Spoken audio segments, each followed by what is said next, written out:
I went to Vietnam for a month and abandoned the channel for about 2 months on my cruise. So that's why the channel's been inactive. Thanks for coming, everybody.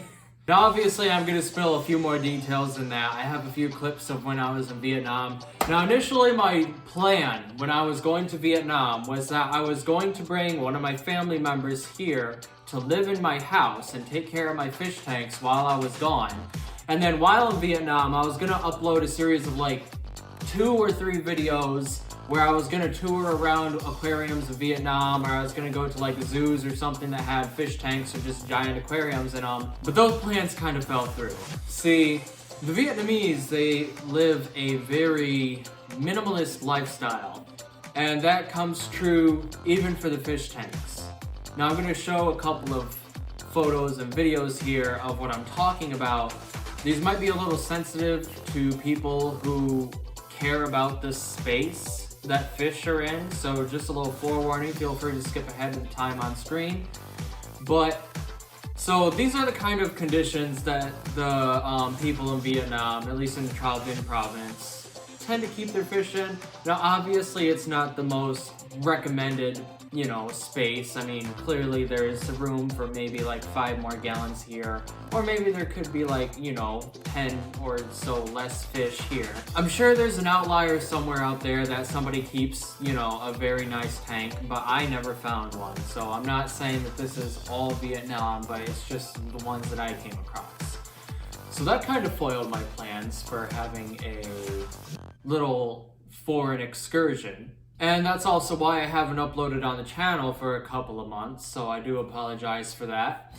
But anyways, in today's video, I'm going to be going over 3 different things. I'm going to be going over what I did to prepare for leaving for a month. I'm going to go over what I saw while on my vacation in Vietnam. And finally, we're going to go over what happened while I was gone and what I returned to after I came back to America.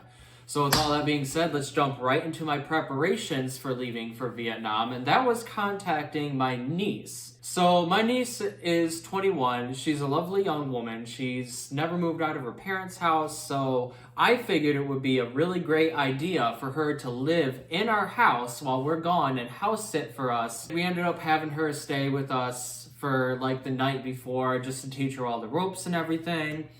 And then we left for Vietnam. Now, as far as what I saw while I was in Vietnam, well, if you didn't skip the previous section, you've already seen the tiny fish tanks. But there was a lot more to see than just that in Vietnam. One of my wife's relatives that was keeping like a little plant pot that was probably maybe about 10 gallons worth of a plant pot. And he had what seemed to be like little mini guppies or tetras or something swimming around in the water.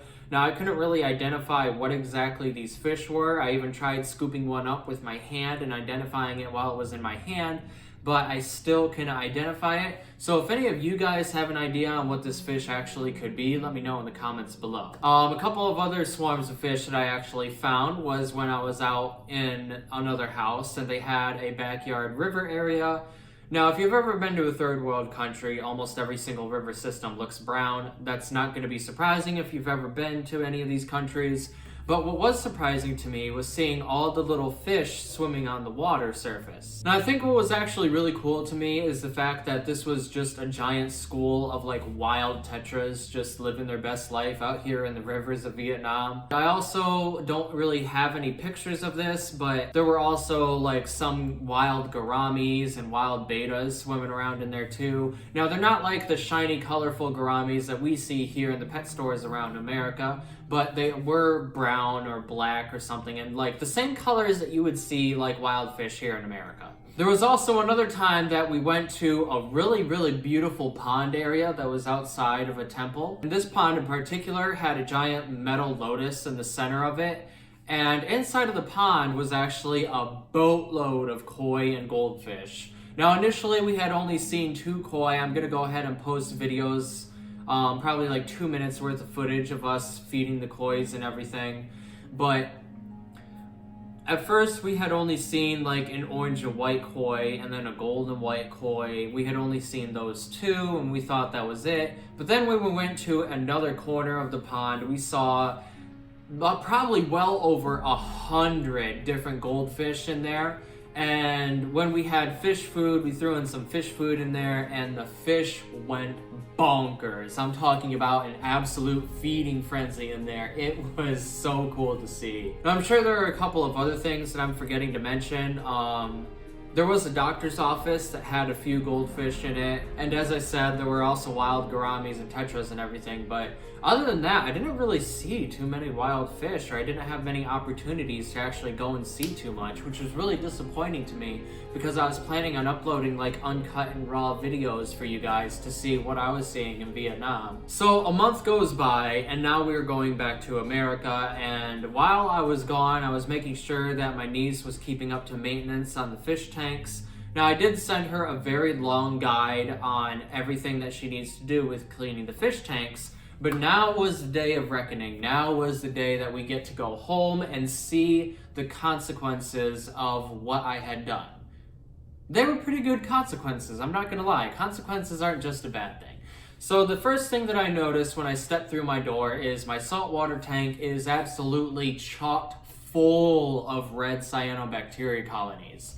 I was expecting this. The reason I was expecting this is because I told her not to clean the saltwater tank. I specifically told her to leave the saltwater tank alone. So this means that the saltwater tank has not had a water change for a full month. That is completely fine. As you can see, the water is still crystal clear. The nitrates are reading at 160 ppm, but that is fine. I did a water change that very next day. Everything's all good. All the fish were still there, all the crustaceans were still there, all the invertebrates were still there. So everything was good in the saltwater tank, as I predicted it would be. I didn't have any real fears or doubts about that. The second thing that came up to my attention was the goldfish tank. Now, this one was a little bit of a mistake. And the reason it was a mistake was because I had told my niece to make sure that she vacuums the gravel to pick up any of the poop and the food that the goldfish don't eat.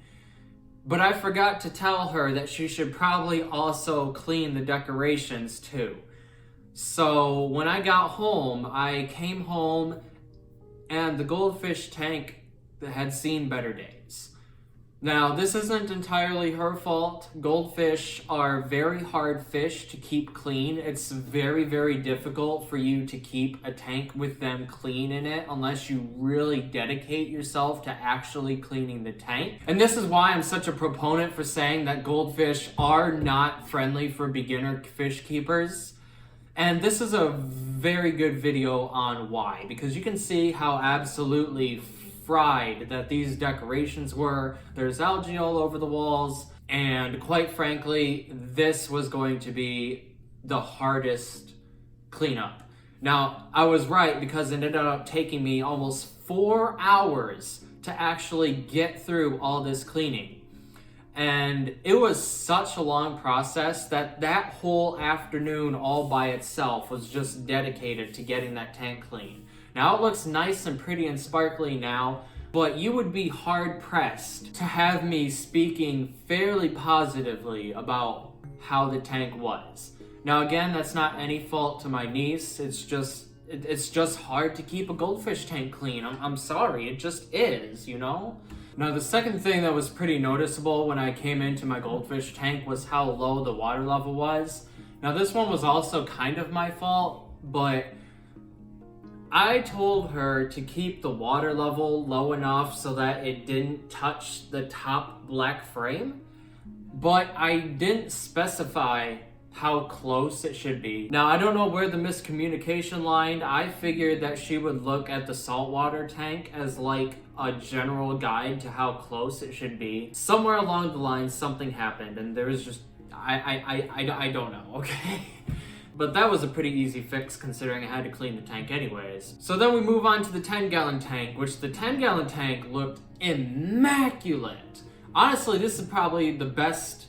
Like, this is why I'm such a huge advocate for live plants in a tank, because live plants help so much with keeping everything clean and nice. And she didn't even have to do anything except do water changes every once a week. And